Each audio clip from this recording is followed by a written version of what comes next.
Mabuhay si Pangulong Duterte. Mabuhay ang Pilipinas.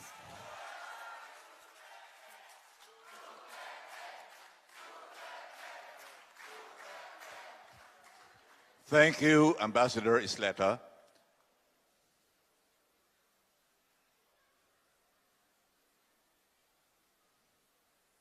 And now to introduce our President, may we call on Foreign Affairs Secretary Perfecto Yasay.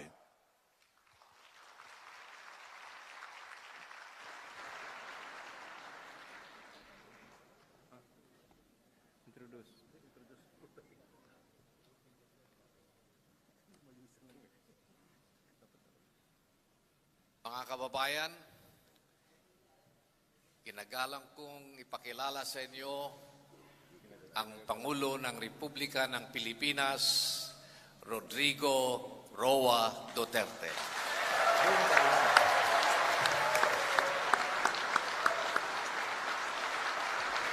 Kindly sit down. Thank you. Maraming salamat po. Kindly sit down. I'd like to introduce my entourage for today's trip to Indonesia. Secretary Perfecto Yasay Jr. and the other members of the cabinet might want really to just pangangalanan ko na lang isa't isa. With me here is my National Security Advisor, General Esperon. With him is a Mindanaoan, grew up in Parang, at isang general ito. He was assigned many years ago sa Davao. Nagkakilala kami. I brought in the 1 battalion of the 2nd Regiment of the Philippine Scout Rangers, si Delphin Lorenzana. And you have the maverick Governor of North Cotabato, Governor Piñol. And of course, you know, Ambassador. And yung nakapurma ng D4, ang aking Presidential Legal Advisor, ikaw na pakilala sa iyo, Sal Panelo.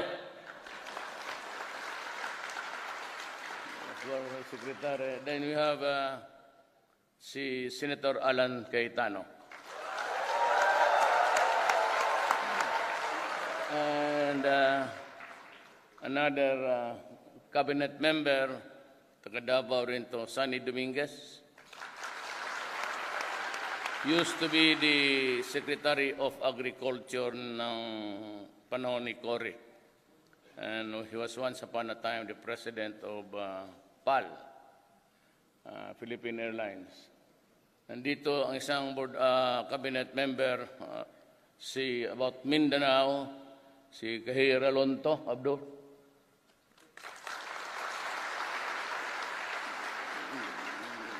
You have Ramon Lopez of the Department of Trade and Industry. Si Judy Tigualo of the DSSD.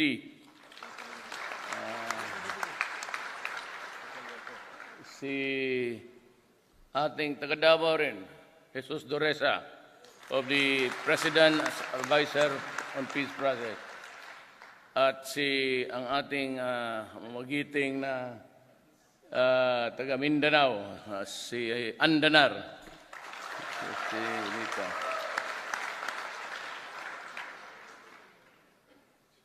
You know, coming over here, galing sa itas in the elevator, I was just playing with my mind what would be the appropriate topic to talk to you. Well, just the same, it's the burning issue here. It was the issue before. And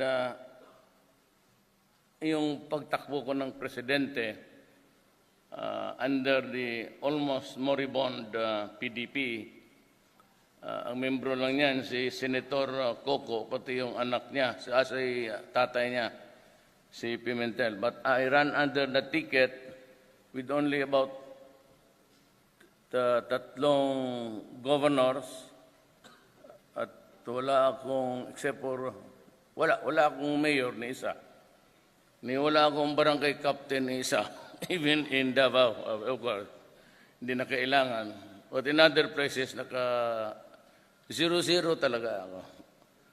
And twice I wanted to just say, I do not want to run. But then, the last moment, I was a substitute candidate, and I agreed to run on a substitution the last minute, the last day for the substitution. Alam mo, ganito kasi yan. Nobody in the horizon of the political arena was talking about the seriousness of the drug problem. Nobody was talking about the number of crimes committed against the innocent and helpless civilians everywhere. Nobody was talking about graft and corruption. Basta yung kanila, yung mabuting anong maganda na gagawin nila pag nahalal sila. Wala namang nagkukwento, and you were the listeners on these days. Anong gawin nila sa problema nila? Anong problema natin ngayon? So, and you must have heard that I was the favorite whipping boy until now sa drugs. Because ikaw naman kasi, kung mayor ka, wala namang mamaniwala sa siyudad ko, sa Davao City, and even elsewhere. Kung sinabi mo lang, huminto kayo kasi bawal yan. It was so widespread and it acquired the mindset of impunity. Yung bahala na, may polis dyan, binabayaran, may mga general, yung sila na mismo. And it was being run from the outside. Yung tagang sabihin niyo, where's the big fish? There ain't any in the Philippines. Doon sa labas yan. I cannot name the country because we're still talking to everybody. But we have on the national matrix, yung mga muka, walang muka, pangalan lang, alias, but 4. And they are running the operation of the drugs sa Pilipinas, doon sa kanila. Meron din silang malaking mapa, digital, at tinatawag lang nila, they can zoom in and zoom in mo sa Pandakan. Ayan, may tindahan dyan. Dyan mo i-deliver. Tapos, doon sa isang kanto, i-click mo nga. O dyan, kunin mo yung bayad. Ganon eh. Ang nandoon sa Pilipinas were the lieutenants and the garbage collectors. Tawag nila kasi basura eh, ang sa distribution sa streets na. So there was really no way we can cope up with that kind of situation. And I was a now famous actress on a short run of an X-rated film. Binibira ako niya palagi. And I know then, and I know now that talagang, alam mo, palaki ng ulo eh. Lumaki ang ulo at nag-ambisyon ng maaga. Sometimes it can really destroy you. In her desire, binibira ako ng binibira. So again, DUTERTE, reputation for notorious. Hinayaan ko lang siya. Pero sa Davao, kasi wala nang maniwala, sinabi ko na, you know, if you do it in Davao, if you're a drug pusher, if you're a criminal, if you're a kidnapper, gun for hire, it will kill you. Wala tayong istorya dyan. At talagang sabi ko, wala na. And so, but sabi ko sa kanila, if you have the evidence, file the case in court. Doon na lang tayo mag-istorya. huwag na dito. Kasi wala naman talaga silang ebidensya eh. Ebidensya nila, baril ka pala na kung may tao. But anyway, it was the only way. But it was not until I became the President of the Republic of the Philippines nang lumabas ang totoo. It was the naked truth that was really very, very terrifying. 2 years before sabi ng PDEA, that's drug agency, enforcement agency, there were about 3 million already infected with drugs. Nung umupo ako at inipit ko na lahat, nilabas ko na yung mga pangalan, pati yung mga general, lubas na ng totoo, it turned out thousands were turning in, surrendering, or just going to the police and saying, magparehab kami. So, and there were about 700,000. Yun lang lumabas at yung natakot or whatever reason really wanted a rehabilitation. So how do you cope up with 3,700,000 addicts in this country? You must remember that I went in the service of the government and I was operating on a budget. Alam ninyo yan, that was prepared the previous year. So yung budget ko ngayon does not include treatment or rehabilitation or structures for the 3,700,000. Hindi ako makadagdag ng budget. Sasaya, magsusulan naman, supplemental budget. So in-operate ko yung that was prepared by the Aquino administration the previous year para to operate to run the government now. Walang kasali dyan at hindi natin alam na ganun pala kalala ang problema sa droga ng Pilipinas. I was with President Widodo. Mr. President, what's the dimension of your problem? In Indonesia, I have 4 million drug addicts. Eh sabi ko, nauna ka lang pala ng ilang thousand. And we were really very worried. At ganito yan eh. I never made a statement here. Do not believe that. There was never any interview here. But kung mag-spin itong media, that's why I said, if you are really, my advice to you, kaibigan lang. For whatever reason, what can you say, o anong masabi mo? No. Because they can spin the story several times over and all lies. I never confronted Obama here. Because I do not know him. Before taking off sa Davao, nakuha naman ng press con. Alam mo, ganito yan. Itong mga yellow, may jaundice eh.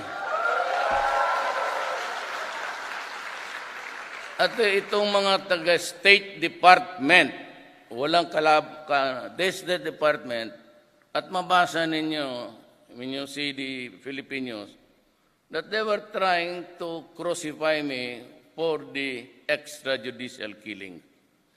At sabi ganon, I will be investigated by the International Court. Hindi yan eh. Sabi ko, United States, why? Why should I answer them? Eh bakit? So, yung ganon.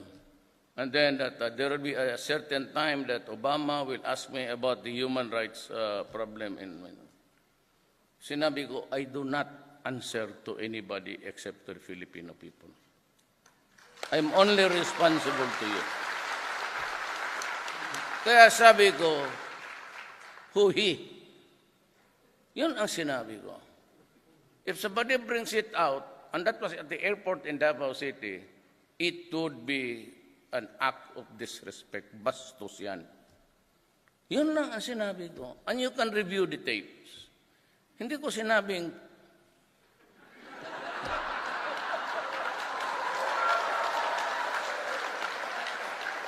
Sinabi ako, pero not in relation to Obama. Sabi ko, wag ninyo akong bastusin. Putang ina nyo, bababuyin ko kayo doon. Yan man ang sinabi ko. And you can review the tapes. Because about yesterday, si Ed Lingaw, yung breaking news, naglagay doon ng statement na minura ko daw si Obama. Ed Lingaw just also read it from the report, from the correspondence in Davao. Ni-review niya. Siya yung anchor eh. Then he found out, nandiyan, lumabas sa Facebook, he apologized. Because I never made any reference to Obama. Eh, pinapaaway lang. And itong mga Pilipino naman, you can just imagine, you can write an article about the President of the Republic of the Philippines being put to task. But even if it is true na talagang pinatay ko lahat, putang ina, hindi ako sasagot sa iyo. Walang pakialam. Who are you?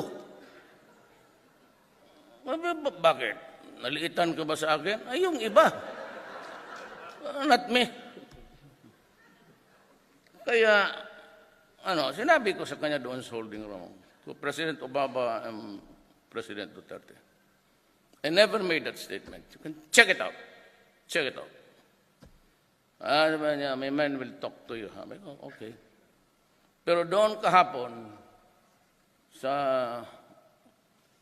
interaction na ASEAN with civil East Asia, nandoon na lahat, round table kami. Sabi ko, si Ban Ki-moon mentioned it in passing. But of course, this is a legitimate statement actually. Pero ako, because of the pressure, na para huminto na sila, sabi ko, since human rights was mentioned, I produced a few pages with pictures in the pacification campaign by the Americans at the turn of the century, 1900s. Of the 600 population, all Muslims. 600,000 Muslims. 6,000 were murdered. They were just buried in a common pit. Naghukay lang, tapos yung mga sundalo, pinapatungan pa yung dibdib ng babae na nakahubad. This is human rights. What do you intend to do? Do not tell me that it's water under the bridge.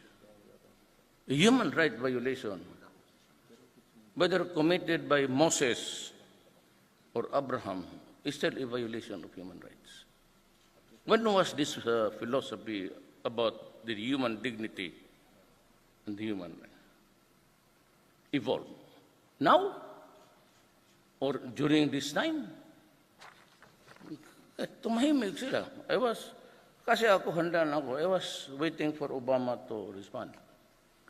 Dito, abogado tayo. Pareho man tayo abogado. Sige daw? Sige daw? Wala. And that was the only encounter. That was the only exchange. At the holding room, and I said, I never made that statement. Check it out. And then doon, napika na talaga ako, tapusin na natin itong issue about the human rights. At takot-takutin mo ako. Ito kasi yung State Department, para itong mga ulol na nagsama-sama dyan.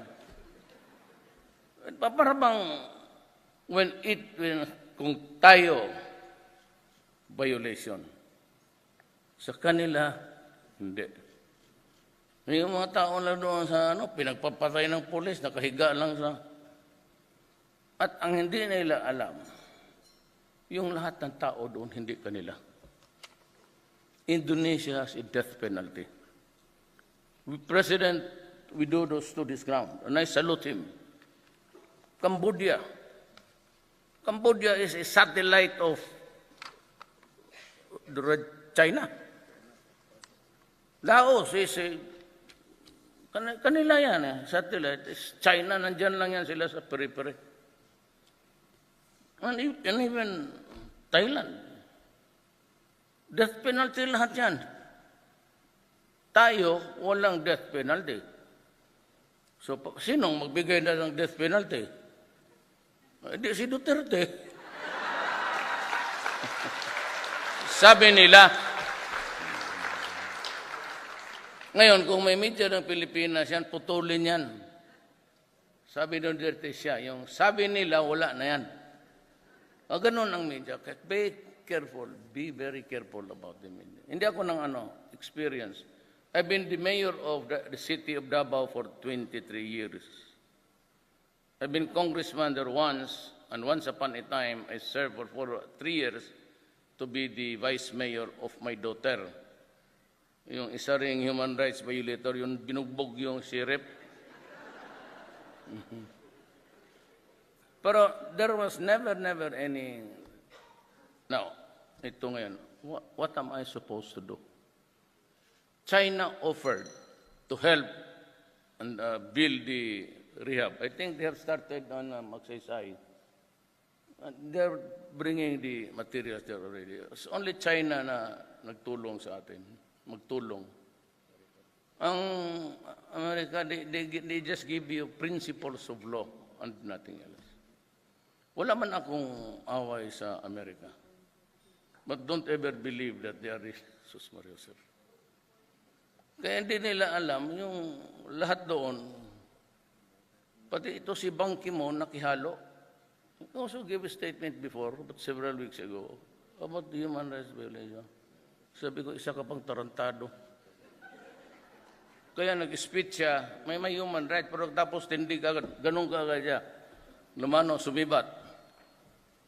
Sabi ko, well, there has to be a limit to one's patience. Never gave any statement here. I made a statement of fact, doon mismo sa plenary. Yung kami-kami na lang. Pinalabas yung mga kamera, lahat, press. Kami lang, sila, si Junyasay, si Panelo, and the two generals, nandoon sila. And I think Sunny Dominguez was there. So they were squirming at first.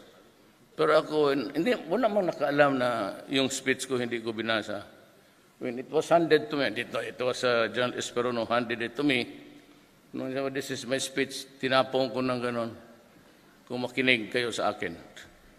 Mahusay ako sa inyong lahat, anak ng putang-utang.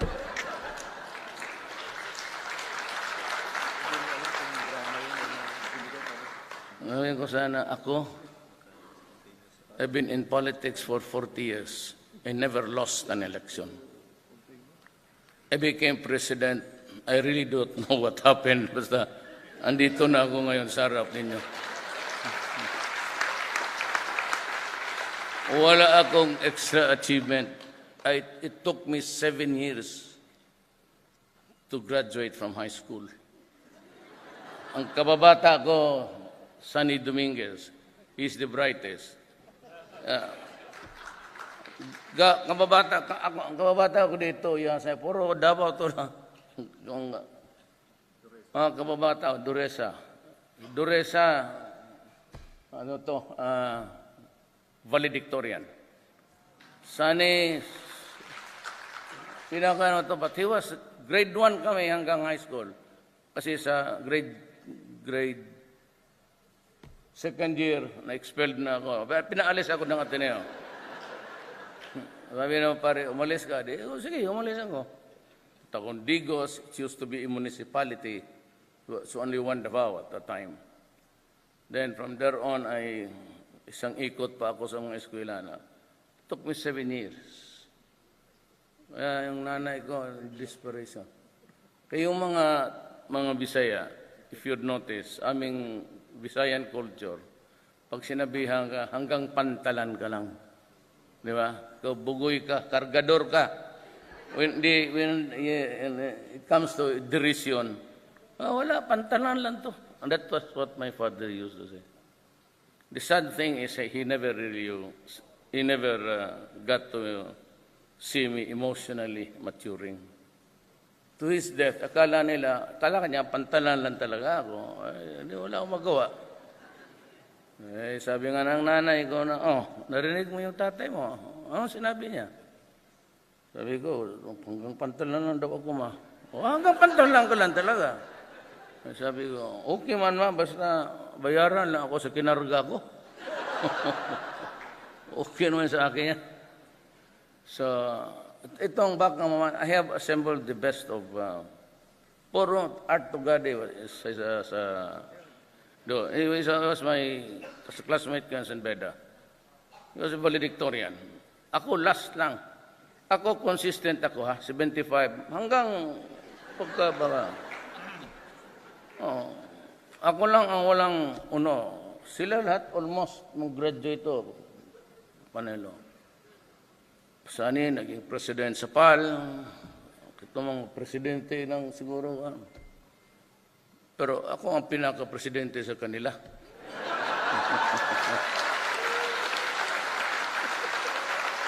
Kasi trabahante ko sila eh.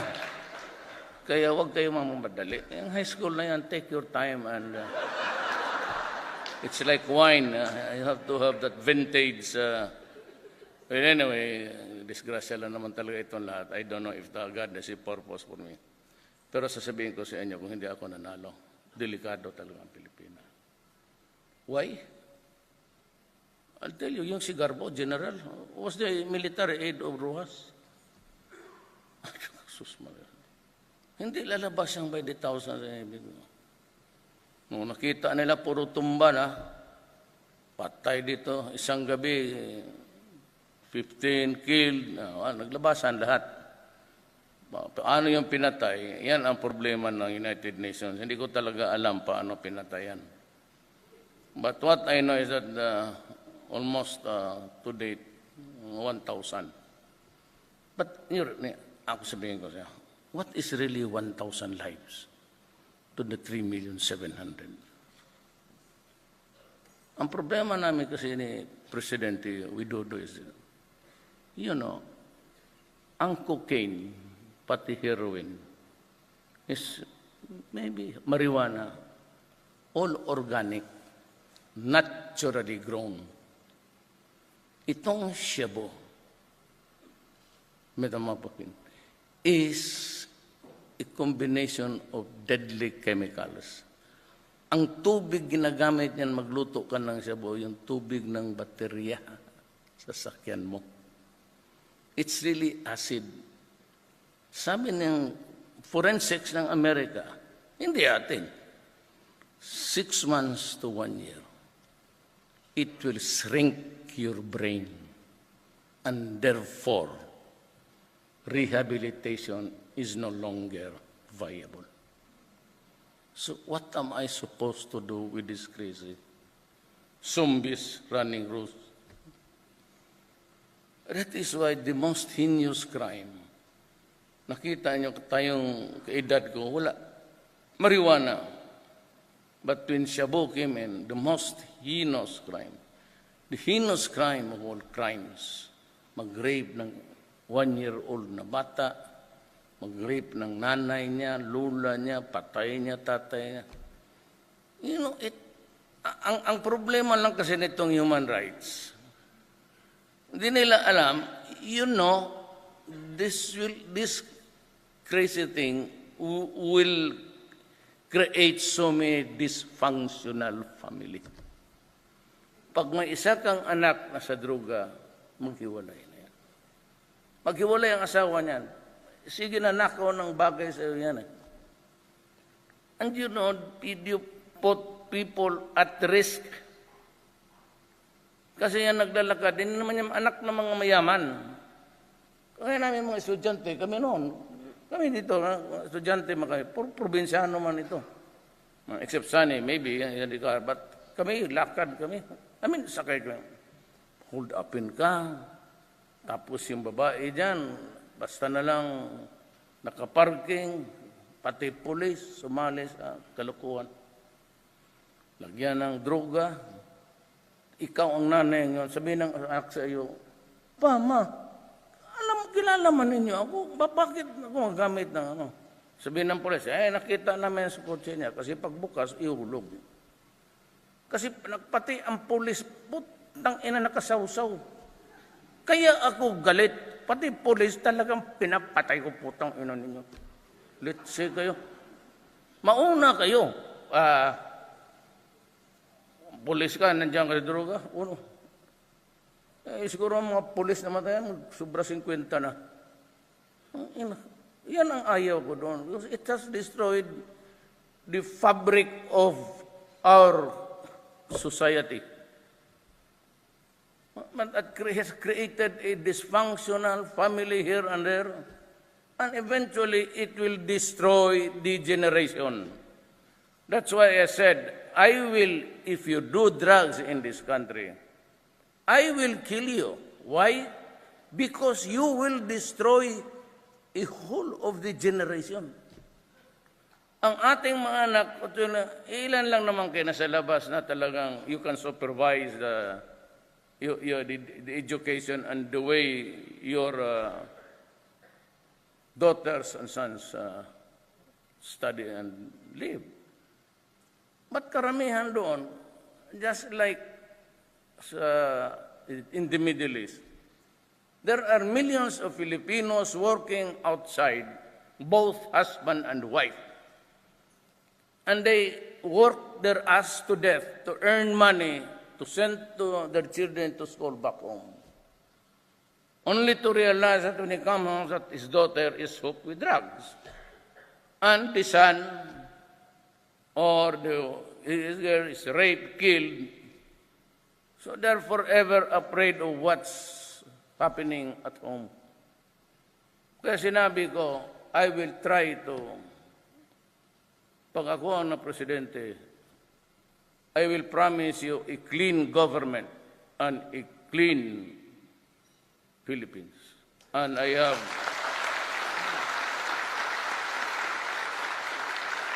have 6 years to do it. And even if it take me the whole of the 6 years, I will do it. It will be relentless. I am sorry if you die in the process. But all you have to do, my advice, is very simple. Stop. And if your son or daughter is already crazy with a shrunk brain, my advice to you is spending the completion of the rehab centers which you are really trying to build now.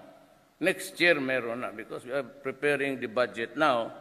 The next year, when it is in operation, I will have the money to build for the 3,600,000 drug addicts of our country. Now, China is helping us. I would like to thank China for being so generous to us. And I would like to thank President Widodo for understanding, and I'm here to get an agreement with him because there is so much piracy in the seas, in the high seas between Malaysia, Philippines, and Indonesia. Maybe I will have even just a memorandum of a note verbal where we can agree that hot pursuit, those pirates that are being chased out of the territorial waters of Indonesia and in the high seas and in towards the jurisdictional waters of the Philippines, they can they have the right to go in. So when the chase is started, and even, well, in the high seas, the rule sa international water is this. If you are a pirate, you can be arrested by any nation because piracy or piracy is a crime against humanity. But this time we make it clear that if the chase began in Indonesia here, then crosses the chase continues in the international waters, and if they are really fast enough also inside now the Philippine waters, they can go ahead and blast them off. That's the agreement. Pasabugin mo lahat. That's what my words actually I was seated with the President Widodo. And I said, blow them up. And if there is a hostage, usually it is the sailors, then I will just have to maybe crowd him in and arrest them and execute them. in the Philippines is not allowed to. That's why I said, maybe there are sharks around, and just feed them to the sharks. It would make them fat. Good for sashimi also. So yan ho ang ano ko dito. Do not put so much premium on media. Wala. I never really granted any interview. The only statement I made was when I said to President Obama, President Duterte, I never made that statement. Check it out. And that statement I could only refer to in the holding room of the airport in Davao City, Philippines.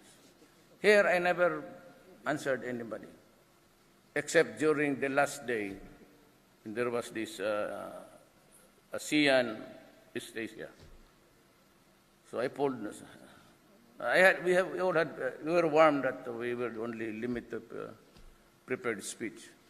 But it was handed to me, I just threw it away, and I said, I'd like to say something more than that.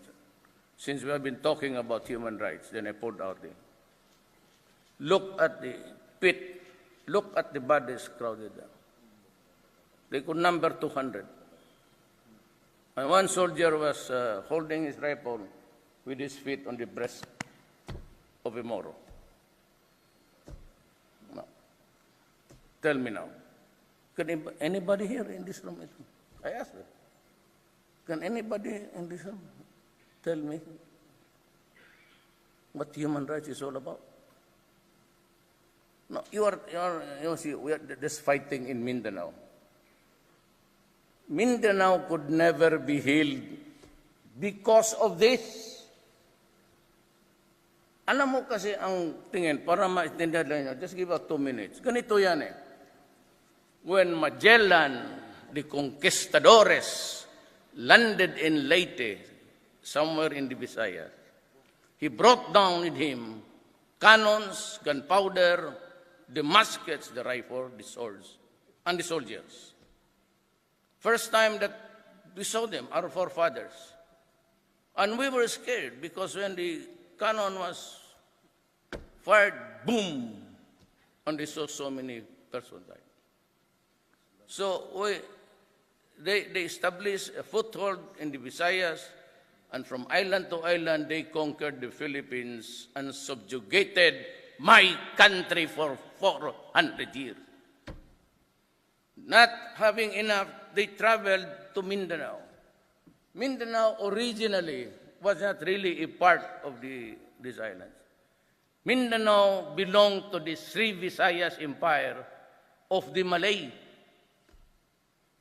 So at that time, 1521, Mindanao was already 100% Islam, just like Sabah, Malaysia, and Indonesia.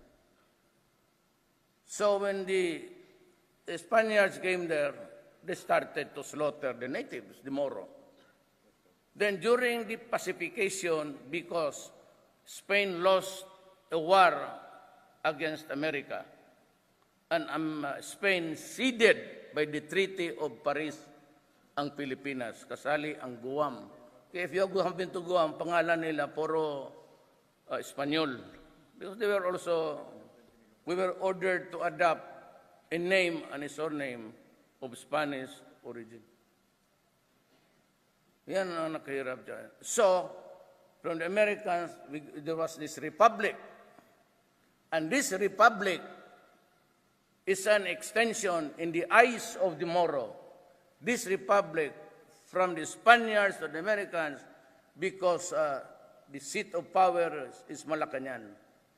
This government, our government now, is just an extension of the original imperial government of Spain. Kaya hindi nila matanggap kasi yung ang nagpasa sa gobyerno na ito sa amin, pinagpapatay yung Moro. And that is why we are having peace talks. Ako naman, kasi ang lola ko, Moro. Maranao. Ang lolo ko, Chinese. My father was si Visayan. So if you ask me, because we copy our lineage from our fathers, I would always tell them, I'm a Visayan. Now, why is there, like yesterday I said, why is there hatred until now? Why is it that Mindanao, until now, since the time of the Spaniards and the Americans, that there is no healing at all? Why? Because they were slaughtered by the imperialists. And I have this picture to show. Look at the naked bodies. Several of them. 6,600,000 inhabitants. Estimated at the time. By the Americans, not by us. And what 6,000 of them were murdered. That is the problem now. But if our Moro brothers, I can talk freely because ako may nanay, ang lola ko Moro eh. So I can tell them, so what we do? We fight to death or we talk? It is time really to use the phrase water under the bridge. Because I myself would never allow the oppression of the Moro people in Mindanao. But neither would I. So everything must be equal. So we're having our talks with the left, and from the looks of it, by the grace of God, we are communicating already. Then we have the MI and the MN left agreeing to talk with us. So, ang naiwan itong Abu Sayyaf. But the Abu Sayyaf in their cruelty also, copying the ISIS of the Middle East, plus the historical injustice. Yan, para maintindihan ninyo. Hindi tayo, Mindanao was never a part. Talagang pinilit lang nila. So that, why are the Christians in Mindanao plenty? The reason why, no Moro would work for the Americans. They wanted to develop Mindanao because there's no typhoon. It's below the typhoon belt. And anything you throw it to the ground grows. It's fertile. It has a good climate. And once in a while we have a storm, but it's almost after 15, 20 years. So they wanted to develop it. No Moro would work for them. So what did they do? They came up with this sloganeering, go to Mindanao because it is the land of promise. Di ba? So, by hordes of thousands, nagbabaan yung mga pobreng Pilipino. Only to realize that the land was already subdivided into cadastrals and homesteads, and titles were given mostly, although not their fault at that time, because that was in 1900s early. There was yet no, wala namang radyo noon, and our mails would be late as something like 3 to 4 weeks, almost 1 month, for a letter to arrive in Manila. So most of the guys there got the premium lands for all Tagalogs. No fault of theirs. Yan ang istorya dyan. So yung mga Pilipino, the proximity of the Visayas, very near, when they started it, going down.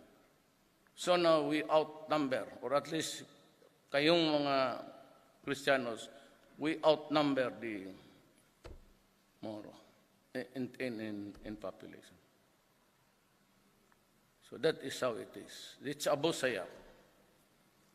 They are now officially telling everybody that they are with ISIS. And that makes it doubly really terrible. We'll have to do something about this because I said, and I had to come here to talk to President Widodo to talk about how we can control piracy in the Malacca Straits and those traveling, ships traveling between Indonesia and the Philippines and Malaysia. I don't know how we do it, but Malaysian representatives are not here. So it could only be a partnership. But we would issue, after this, I'm going to have a meeting with President Widodo. And I hope that we can hammer out a good or craft something that's really useful and functional to control crime in this area. We can only, it's only Indonesia, Malaysia who can help us, nobody else. Nobody. It seems to me that everybody is scared. There is not even a decisive move in the South China Sea. We have only two options there. We talk or we fight. Philippines to fight China, it will be slaughter. So we talk. So we cannot match. You know, I tell you something. The Defense Secretary is here. The National Security Advisor of the President of the Republic of the Philippines. My advisor is here. We are recipients of so many things from America. Thank you for your generosity. But they sold us only two F-50As. It's F-50A. But they never give us the missiles and the bullets and the cannons to fire from that. For ceremonial lang. Kaya ako, when I was inaugurated president, I told him, do not waste. That's why I only had my oath taking very simple in Malacanang. It was not at Luneta because I did not want to bother people with the huge congestion. I do not even accept invitations in Manila. Why? Every time the president travels in Manila, it would create a huge traffic. When the PSG, they would just calculate. President is going down, he's shaking hands, and in about so everything there, all corners of where my entourage would pass are all closed. So exponentially, yung sa likod yan, para yan. And it's about 15 minutes in anticipation for the president. If you're the president of the Republic of the Philippines, you must be an idiot to see that you're the only one running there on the road, and yet people are suffering. That's why I told them I cannot accept your invitation. If it's a walking distance from Malacanang, I will do it. Yeah, but I do not want. That is why yung sa Pope, it was really a statement against the Pope. At itong Amerikano, mahusay talaga. Americans really can spin a story. They use the predicate or the adjective that is really worst to hear. Now, let me just give you. People judge best when they condemn. Ang pinakamahusay na husga ng tao, yung mahirap para kung maghusga siya sa kanyang kapwa. Lalabas yung the best of the people judge best when they condemn. Yung putang ina sa atin, they connected with the word son of a whore. A whore is a very terrible thing to hear. I was talking all along in the dialect. The best combination there of the words translated to English. And they do it every day. Son of a bitch. Son of a gun. Di ba? Yung putang ina sa atin, if we, the Filipinos, will try to enter it, we would have said, son of a bitch. And you are a son of a gun, or fuck you. Pero it is not translated in any ordinary day. In an ordinary language, you say, son of a whore. Pero ginamit nila yan, siguro si took offense. tingnan mo magamit ng international press. I said, you better watch out. Pangkaraniwan sa everybody, whether American, African, who knows English, would say, son of a bitch, son of a gun.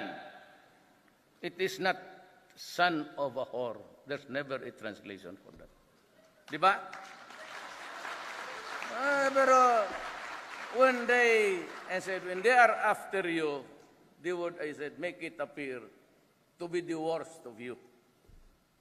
Kaya ko, bantay ka sa press. They can spin any international. They will spin everything to make you. Me? I don't give a shit. Why?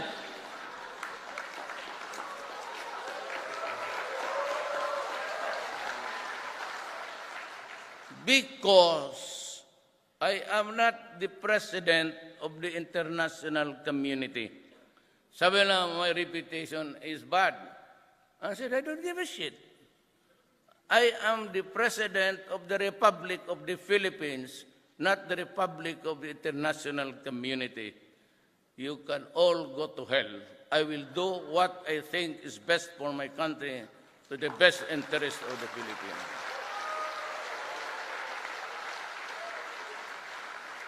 And if there's anybody from Baskisan, human rights, I will continue the campaign against the criminals. I do not have any pity for them. And I said to the police, and remember this because they would cut it off again. Then the rule in almost all over the world is, when you are placed under arrest, the guy there would say, this is the police. You have committed a wrong. Surrender. Then he would try to bring you to the justice, the court of justice. You must be taken into custody. Kaya nga, how do you take into custody a person if he refuses? You just have to drag him, just like in the movie. You put some handcuff there. That's standard, even in America. So, but invariably, we do not do it. There's always a fight. So, itong tao ito will get mad and, will just fight. Then he is dragged. He suffers some bruises and wounds. When he is now in court, he would tell the lawyer, or the lawyer would suggest we file a case against the policeman for a leverage. Yan ang nangyayari sa Pilipinas. Takot ang police. Police are afraid to face charges because the day that they are suspended, there's no more money to buy food on the table. Do you know how much is the starting salary of a police in the Philippines? 14,000. And if you have 3 children, and you have to feed them, kaya dinoble ko. Dobleado na sila ngayon. The military and the police have doubled their salary. Ngayon kung magnakaw ka pa, anak ng putang ino mo, babarilin talaga kita, letse ka. I have doubled their salaries. And I protect them. Only when your life is in danger in the process of taking custody of the criminal, and there is a violent resistance that would threaten your life, then shoot. And because all of the shabu users, that's according to their forensics, that it would shrink the brain, everybody has a gun. One of the things that would come first is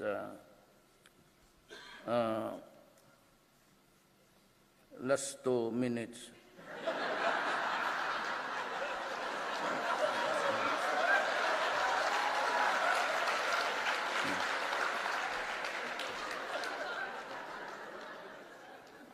Kung alam ko lang ganito, last 2 minutes, nag-rubber shoes na lang ako nung maglaro tayo ng basketball dito. So that's my order. If you are in danger of losing your life and you are a peace officer, shoot. So that's what happened. So we lost the idiots almost said 1,000 of them. That's the law. What can we do? So I have a job to do.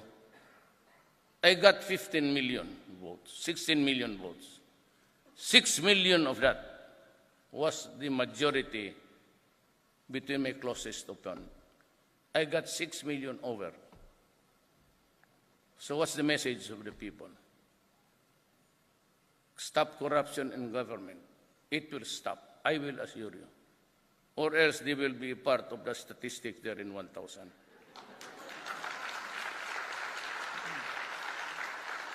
I will suppress drugs, and in the fullness of God's time, maybe two years or 1.5 years, you can walk about in the Philippines free of the fear of being mugged. Only if...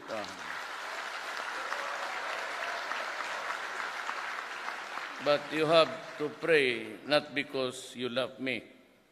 You have to pray because you need me. You know, I'm going home tonight. If the plane will go down in the Silibis, no more cabinet members. You have to pray that you have to keep me alive for the next... thank you.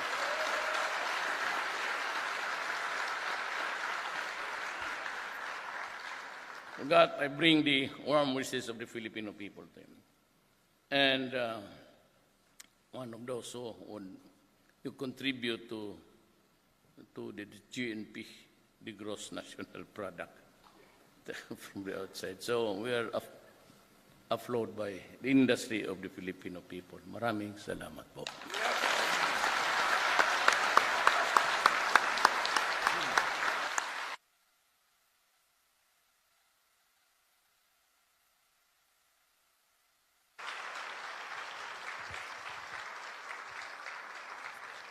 Thank you very much, Mr. President.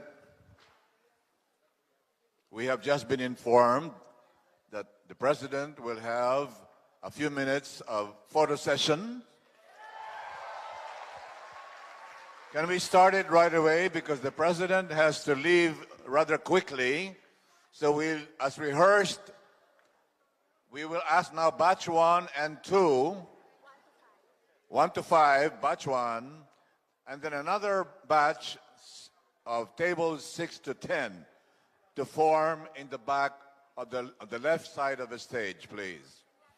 The first batch, tables 1 to 5, and then please prepare table 6 to 10.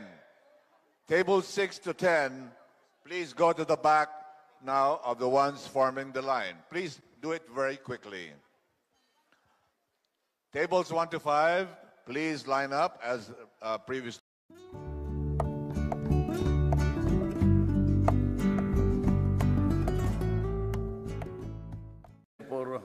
Wala akong mayor ni isa. Wala akong barangay captain ni isa. Even in Davao, of course, hindi na kailangan. But in other places, naka 0-0 talaga ako. And twice I wanted to just say I do not want to run. But then, the last moment, I was a substitute candidate, and I agreed to run on a substitution the last minute, the last day for the substitution. Alam mo, ganito kasi yan. Nobody in the horizon of the political arena was talking about the seriousness of the drug problem. Nobody was talking about the number of crimes committed against the innocent and helpless civilians everywhere. Nobody was talking about graft and corruption. Basta yung kanla, yung mabuting anong maganda na gagawin nila pag nahalal sila. Wala namang nagkukwento, and you were the listeners on these days. Anong gawin nila sa problema nila? Anong problema natin ngayon? So, and you must have heard that I was the favorite whipping boy until now sa drugs. Because ikaw naman kasi, kung mayor ka, wala namang mamaniwala sa siyudad ko, sa Davao City, and even elsewhere. Kung sinabi mo lang, huminto kayo kasi bawal yan. It was so widespread and it acquired the mindset of impunity. Yung bahala na, may polis dyan, binabayaran, may mga general, yung sila na mismo. And it was being run from the outside. Yung tagang sabihin niyo, where's the big fish? There ain't any in the Philippines. Doon sa labas yan. I cannot name the country because we're still talking to everybody. But we have on the national matrix, yung mga muka, walang muka, pangalan lang, alias, but 4. And they are running the operation of the drugs sa Pilipinas, doon sa kanila.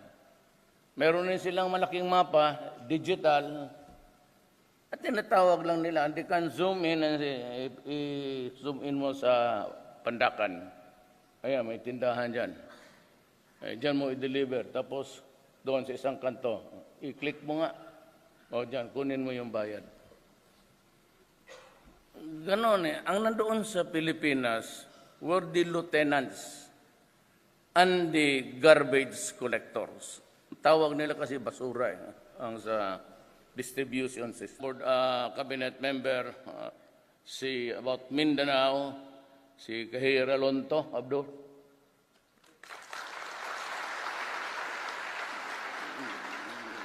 You have Ramon Lopez of the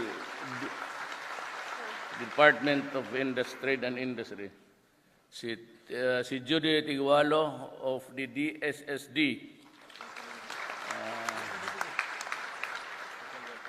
Si ating taga-Davao rin, Jesus Doresa of the President's Advisor on Peace Process. At ang ating magiting na taga Mindanao, si Andanar. Si Nita.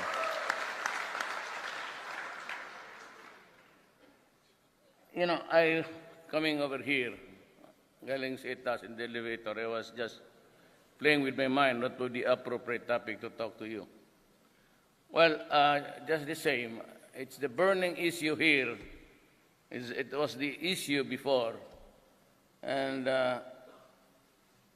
yung pagtakbo ko ng presidente under the almost moribund PDP, ang membro lang niyan, si Senator Coco, pati yung anak niya, si tatay niya, si Pimentel. But I ran under the ticket with only about tatlong governors at wala akong except. Mabuhay si Pangulong Duterte. Mabuhay ang Pilipinas.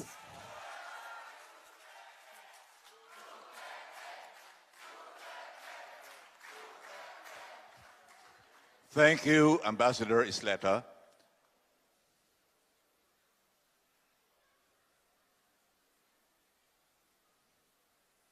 And now to introduce our president, may we call on Foreign Affairs Secretary Perfecto Yasay.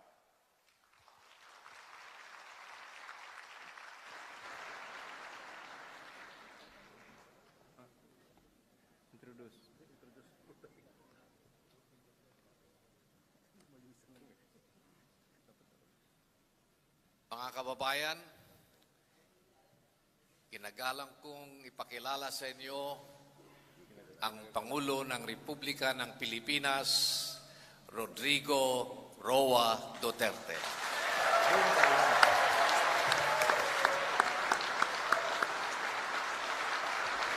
Kindly sit down.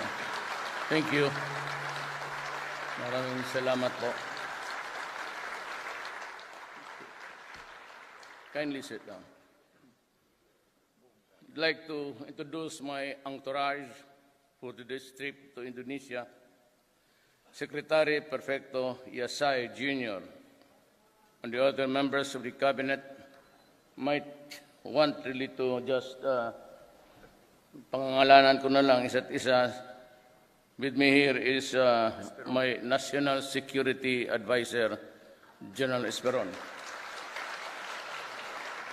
With him is a Mindanaoan, grew up in Parang, at isang general ito.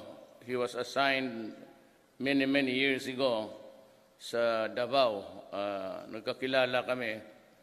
I brought in the 1 battalion of the 2nd Regiment of the Philippine Scout Rangers, si Delphin Lorenzana. And you have the maverick Governor of North Cotabato, Governor Piñol. And of course, you know, Ambassador. And yung nakapurma ng D4, ang aking Presidential Legal Advisor, ikaw na pakilala sa iyo, Sal Panelo.